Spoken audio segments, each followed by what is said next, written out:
After the end of World War II, the world was split into two, East and West. This marked the beginning of the era called the Cold War.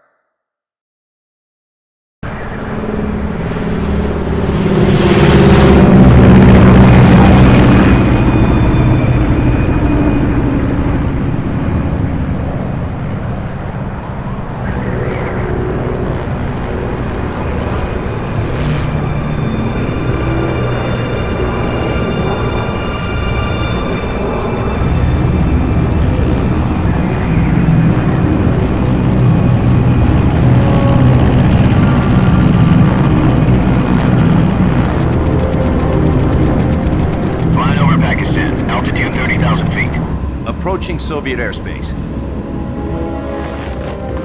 20 minutes to drop off. Commencing internal depressurization. Equipment check. Arm main parachute. All right. You ready to go? Drop zone still showing a high pressure mass. Cav okay. Good. We've got high visibility.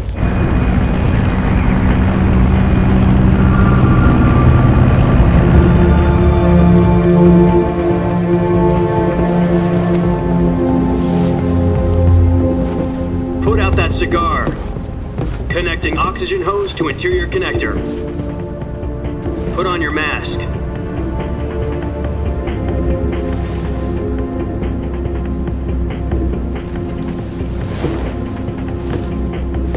Does this panty waste know what he's doing?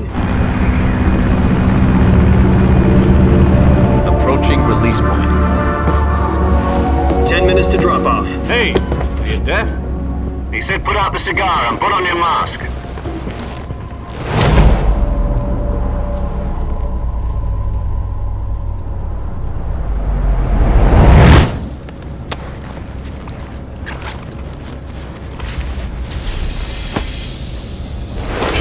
Depressurization complete. Checking oxygen supply. 6 minutes to drop off. Opening rear hatch.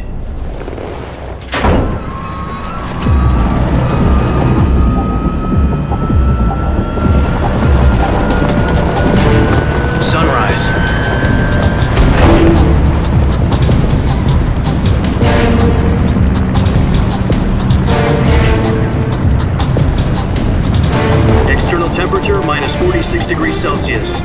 2 minutes to drop off. Stand up. You'll be falling at 130 miles per hour. Try not to get frostbite from the wind chill. 1 minute to drop off. Move to the rear. Activate bailout bottle. This is one for the history books. The world's first halo jump. 10 seconds to drop off. Stand by. Status okay, all green. Prepare for drop-off. Countdown. 5, 4, 3, 2, 1. Spread your wings And fly. God be with you.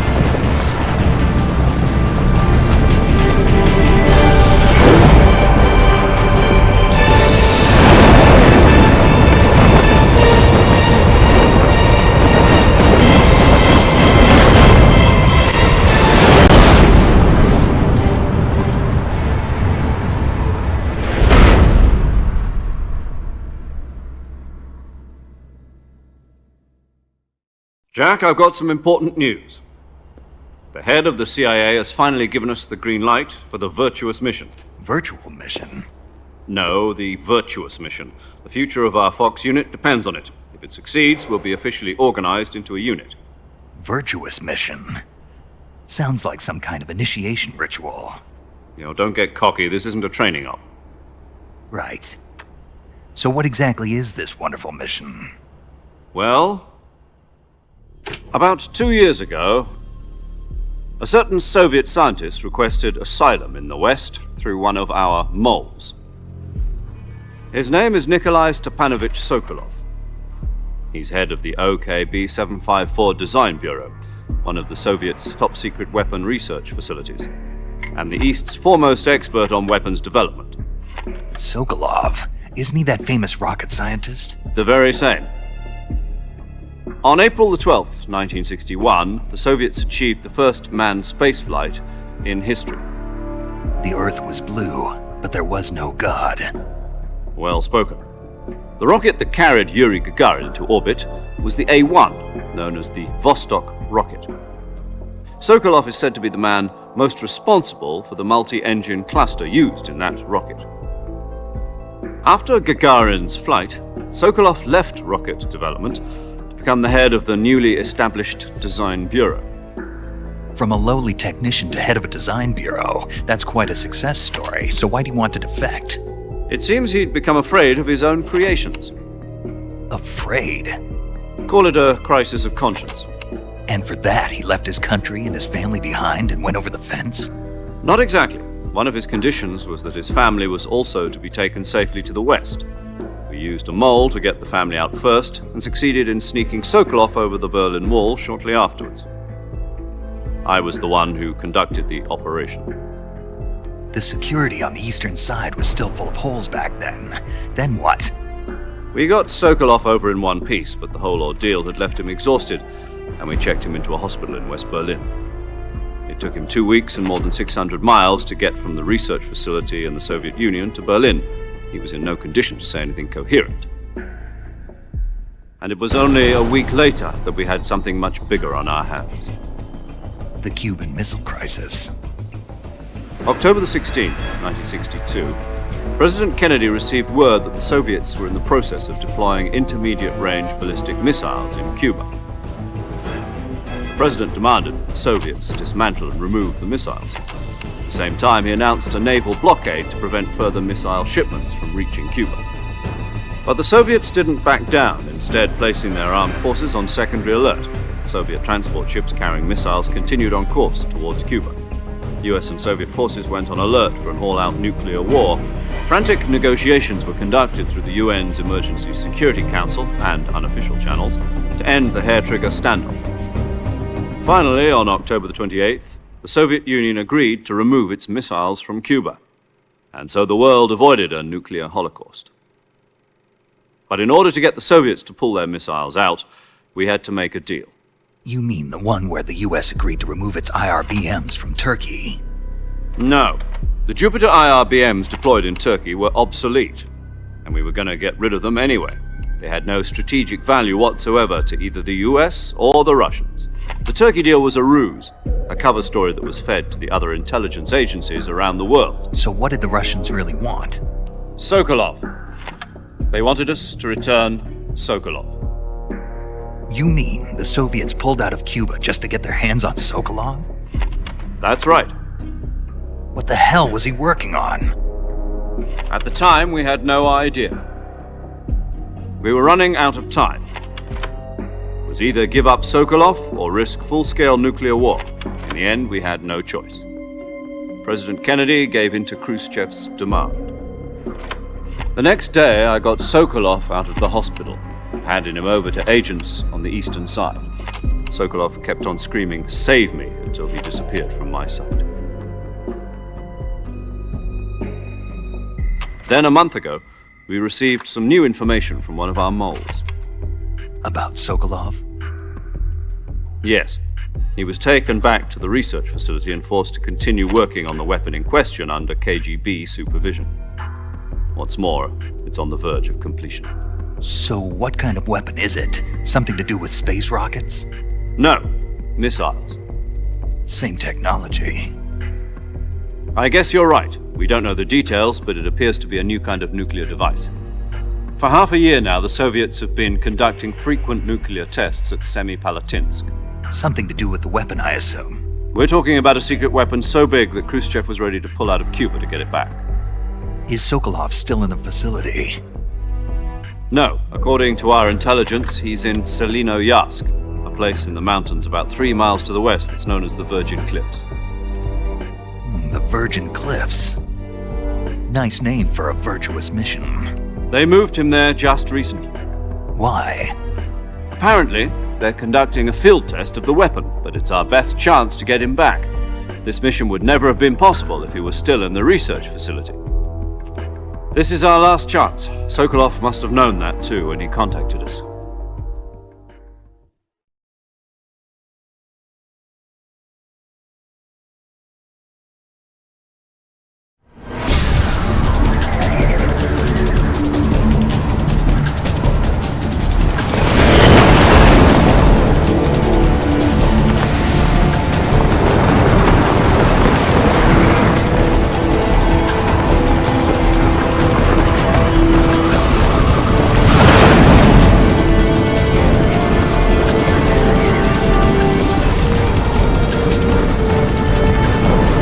Listen up, Jack. Your mission is to infiltrate Selino-Yarsk in the Soviet mountains, ensure the safety of Sokolov, and bring him back to the West.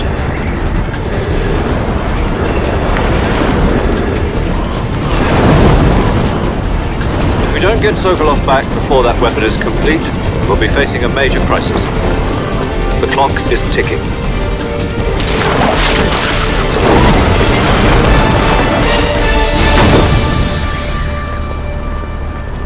Once we've confirmed the rescue of Sokolov, stand by at the recovery point.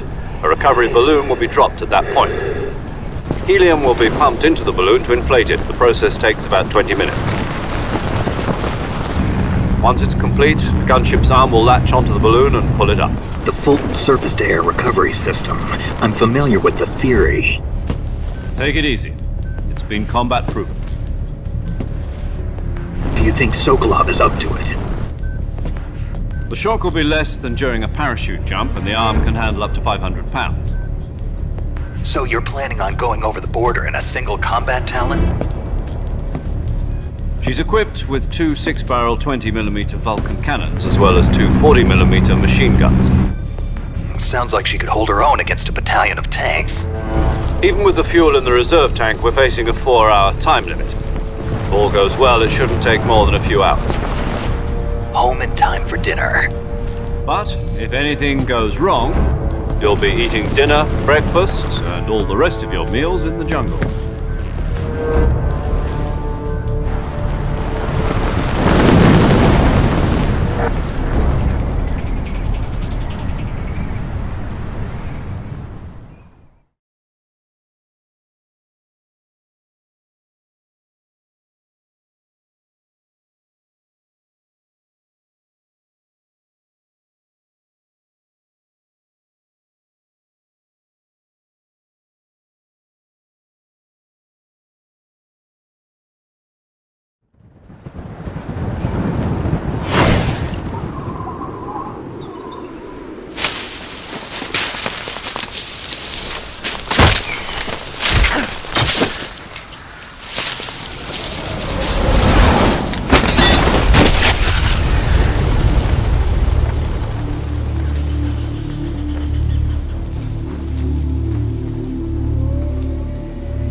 Do you copy? You're already in enemy territory, and somebody might be listening in. From here on out, we'll be using code names to refer to each other. Your code name for this mission will be Naked Snake. I'll be referring to you as Snake from now on. You're not to mention your real name. Snake? Well, you don't like snakes? What do you mean? Well, you've eaten one before, haven't you? In survival training. I'm glad to hear that. I don't know if I'd ever order one in a restaurant, but... Be careful, you might not have a choice. What about you, Major? What should I call you? Let's see. I'll be Tom. Call me Major Tom. This will be a sneaking mission. You must not be seen by the enemy. You must leave no trace of your presence. Is that clear? This kind of infiltration is the Fox unit's speciality. In other words, weapons and equipment are procured on site. That goes for food as well. You're completely naked, just as your name implies. Great. Now I see why you asked me if I like snakes. I suppose calling me Snake was your idea of a joke, too. No. There's a good reason for that. I'll tell you later when the time is right. Gotcha. Getting back to the subject, how exactly am I supposed to feed myself? You've been issued a knife and a tranquilizer gun. Use them to hunt for food. You'll also find some medical supplies in your backpack. Yeah, about the backpack. I lost it in a tree on the way down. I see. Well, you'd better go back and get it then. You know where it is? No problem. I can see it from here. It's stuck on a branch. To climb a tree, stand in front of a tree that's covered in ivy and press the action button. I'll be monitoring your progress over the radio. We can't risk violating Soviet airspace, but I'll be in the gunship. My frequency is 140.85. I'll give you a call if I need to talk to you. If you need to talk to me, use the send function. Okay, Snake, go get your backpack.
I see you've retrieved your backpack, Snake. To equip a weapon, it's necessary to take it out of your backpack. In the survival viewer, choose Weapon from the backpack. Your available weapons will be displayed in a list on the screen. From that list, choose the weapon you want to equip and press the Enter button. For other equipped items, just do the same thing from Item. Got it. Use the survival viewer backpack. Yep, that's right. Survival is fundamental to this mission. After you've been out in the field for a while, your stamina will start to drop. If your stamina gets too low, it'll affect your performance. You won't be able to shoot accurately, for example, and your wounds won't heal as smoothly. Keep an eye on your stamina so you don't run out. To recover lost stamina, you can hunt for local flora and fauna. You can use either your tranquilizer gun or your knife to hunt. My only weapon is a Mark 22 Hush Puppy tranquilizer gun? That's right. It's been fitted with its own suppressor. However, the suppressor will deteriorate every time you fire. Once its durability reaches 0, the noise suppression effect will be gone. So don't get too trigger-happy with it. The suppressor's durability is shown in the icon. Any weapons and equipment beyond what you're carrying now, you'll have to find as you go. I have to find my own weapons and equipment? Whose crazy idea was this, anyway? Solo covert actions are standard Fox operating procedure. You can't leave any traces of your presence. No weapons, equipment, footprints, sweat, or bodily wastes. The same goes for bullets and cartridges, too. Your presence in enemy territory is already a violation of international conventions of warfare. There aren't supposed to be any American soldiers in Russia. It could spark an international incident. You can't let anyone see you. You can't let the enemy know you're there. This is a stealth mission. You're a ghost, Snake, in every sense of the word. And there'll be no rescue if you're captured. The military and U.S. government will deny any involvement in the affair. Then I'll just have to take care of myself, huh? I'm afraid so. You've been given a fake death pill for that purpose. SIS guidelines stipulate that soldiers on covert ops like this one be issued a potassium cyanide capsule. Tape it to your body so you can take it when you need to. How generous of you. Use it if you're taken prisoner by the enemy. It'll send you into a state of false death for a short time. Fooling them into thinking that I'm really dead. So how do I come back to life? Just take the revival pill. You mean that thing they put in my tooth before the mission? That's the one. But be careful. If you remain in a state of false death for too long, nothing will be able to bring you back. Remember that. I'll keep it in mind. You said this was a solo mission, right? Right. I guess that means I can't count on any reinforcements. Correct. The mission rests entirely in your hands. A real one-man army. Relax, there's a support team ready to back you up over the radio. Who? I'll introduce them to you. This time, survival is of utmost importance. The first member of the support team will be in charge of monitoring your physical condition, acting as a medic, so to speak, as well as recording your mission data. She's a member of Fox as well, and she's here on the gunship with me. She? Hello, Snake. I'm paramedic. Nice to meet you. Paramedic. As in a medic who comes in by parachute. Aren't you going to tell me your real name? Are you going to tell me yours, Mr. Snake? My name, huh? It's John Doe. And they call you Jack for short. You're a regular Captain Nemo. A name means nothing on the battlefield. After a week, no one has a name. What's your name? Jane Doe. Very funny. I wasn't joking, but I'll tell you my name only if you manage to make it back alive. My frequency is 145.73. She's also in charge of recording your mission data. Whenever you want to save, send a message over the reserved save frequency, 140.96. So saving lets me record my mission data. That's right. It also records the state of your health. Good to know. There's one more person I want to introduce you to, Snake. Huh? Speaking of snakes, you remember the boss, don't you? A legendary soldier and your mentor. Actually, it was the boss that got the DCI's authorization in the first place. She's going to be serving as Fox's mission advisor. The boss is? She also helped me plan this mission. She and I were at SAS together. Jack, is that you? How many years has it been? Boss? That's right. It's me. Talk to me. Let me hear your voice. It's been 5 years, 72 days, and 18 hours. You've lost weight. You can tell just by the sound of my voice. Of course I can. I know all about you. Really? Well, I don't know anything about you. What's that supposed to mean? Why'd you disappear on me all of a sudden? I was on a top secret mission. You didn't need me anymore. But there were still so many things I wanted you to teach me. No, I taught you everything you needed to know about fighting techniques. I taught you all I could. The rest you needed to learn on your own. Techniques, sure. But what about how to think like a soldier? How to think like a soldier? I can't teach you that. A soldier needs to be strong in spirit, body, and technique. And the only thing you can learn from someone else is technique. In fact, technique doesn't even matter. What's most important is spirit. Spirit and body are like two sides of a single coin. They're the same thing. I can't teach you how to think. You'll just have to figure it out for yourself. Listen to me, Jack. Just because soldiers are on the same side right now doesn't mean they always will be. Having personal feelings about your comrades is one of the worst sins you can commit. Politics determine who you face on the battlefield. And politics are a living thing. They change along with the times. Yesterday's good might be tomorrow's evil. Is that why you abandoned me? No, it had nothing to do with you. I already told you, Jack. I was on a top secret mission.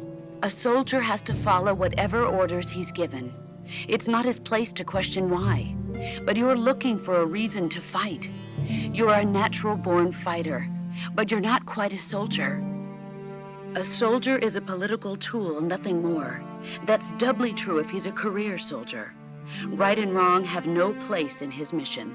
He has no enemies and no friends. Only the mission. You follow the orders you're given. That's what being a soldier is. I do whatever I have to get the job done. I don't think about politics. That's not the same thing. Sooner or later, your conscience is going to bother you. In the end, you have to choose whether you're going to live as a soldier or just another man with a gun. There's a saying in the Orient, loyalty to the end. Do you know what it means? Being patriotic. It means devoting yourself to your country. I follow the president and the top brass. I'm ready to die for them if necessary. The president and the top brass won't be there forever. Once their terms are up, others will take their place. I follow the will of the leader, no matter who's in charge. People aren't the ones who dictate the missions. Then who does? The times. People's values change over time, and so do the leaders of a country. So there's no such thing as an enemy in absolute terms. The enemies we fight are only enemies in relative terms, constantly changing with the times. As long as we have loyalty to the end, there's no point in believing in anything, even in those we love. And that's the way a soldier's supposed to think? The only thing we can believe in with absolute certainty is the mission, Jack. All right, but do me a favor. What is it? Call me Snake. Snake. Oh, right. Your codename is Snake. It suits you well. That's right. The legendary unit that the boss put together during World War II was a snake. The Cobra unit, a group of heroes that brought the war to an end and saved the world. As long as you've got a legendary hero backing you up, you'll be fine. Isn't that right, Snake? Yeah, I can't think of anyone else I'd rather have with me. Oh, and one more thing, boss. Yes? It's good to hear your voice again. Same here. After all, who knows if either of us will make it out alive? Snake, you are always best at urban warfare and infiltrating buildings. But this is the jungle. Survival is going to be key. Those CQC techniques I taught you are sure to come in handy. CQC? Close quarters combat, huh? I've been in the Green Berets for the past few years. I'm probably pretty rusty. Not to worry. I'll be here to help you remember. After all, this is your first actual survival mission. I'll be supporting you over the radio. Where are you, boss? Next to the Major? The boss is communicating with us by radio from aboard a Permit-class submarine in the Arctic Ocean. My frequency is 141.80. Call me if you need my advice on battle techniques. Gotcha. Your mission is to retrieve Dr. Sokolov. Dr. Sokolov is being held in an abandoned factory located to the north of your current position. Avoid heavy combat and don't let anyone see you. Don't forget that this is a stealth mission. Snake, try to remember some of the basics of CQC.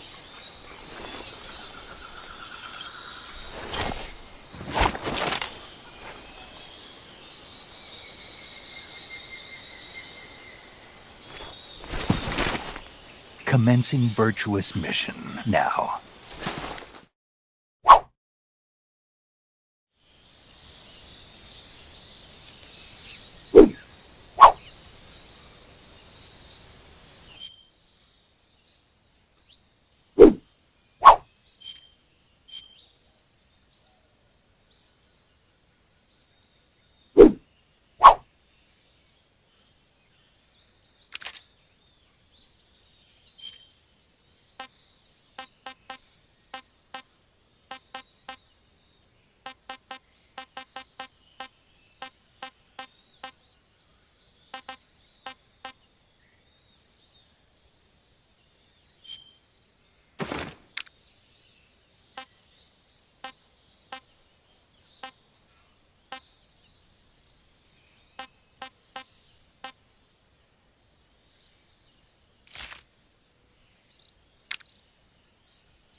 Saving the game, Snake?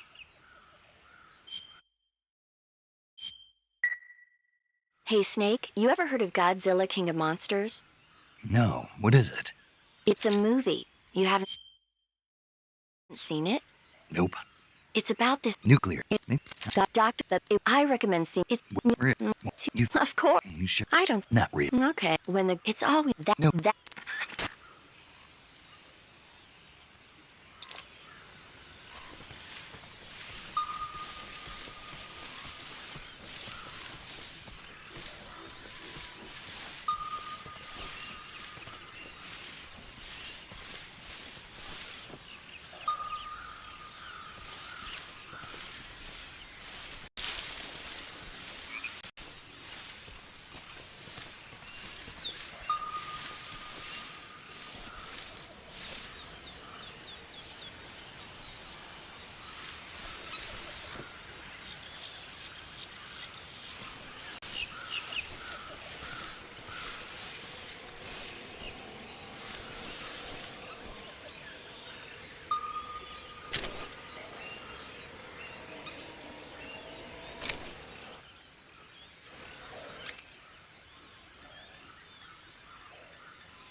Major, I've spotted 2 enemy soldiers.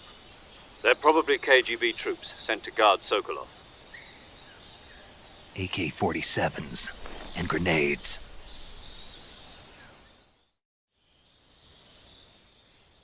Snake, your presence in Soviet territory is... We can't let the Kremlin find out. Contact with the enemy is strictly prohibited. The Major is right. The point of this, the success of the mission, change your...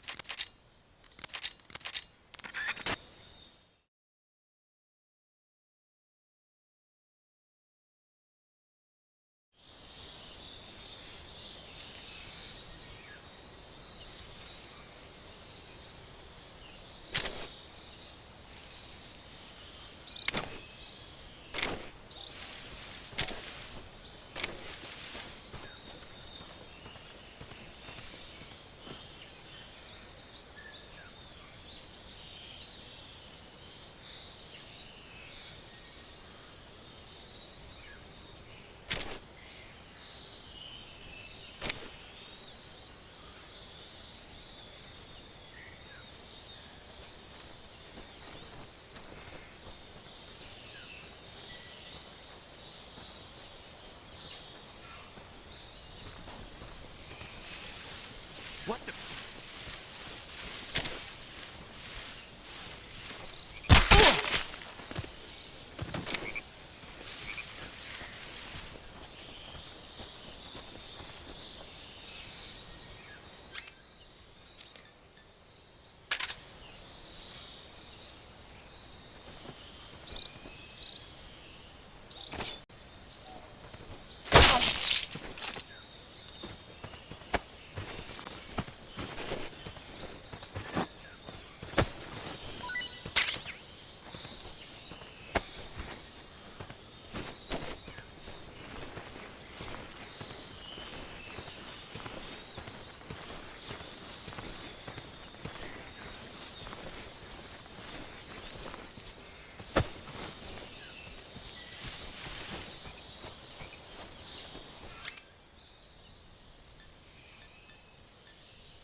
Huh? Who was that?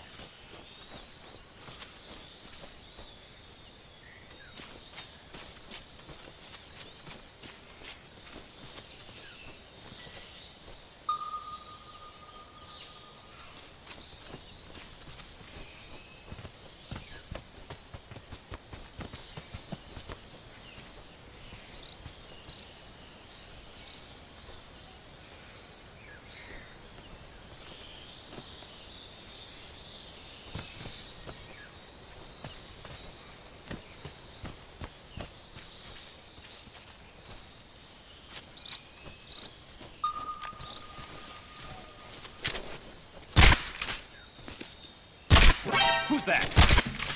Radio, we need backup. respond.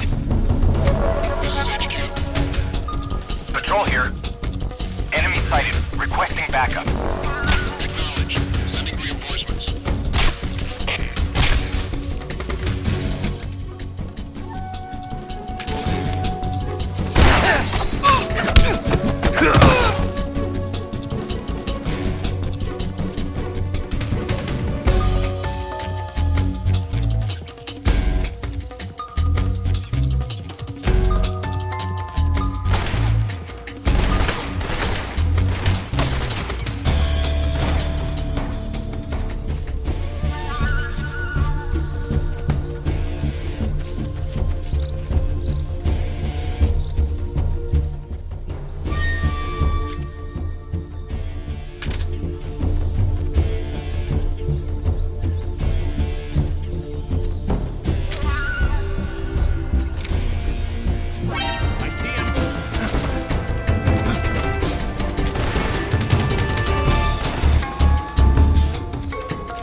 I see him.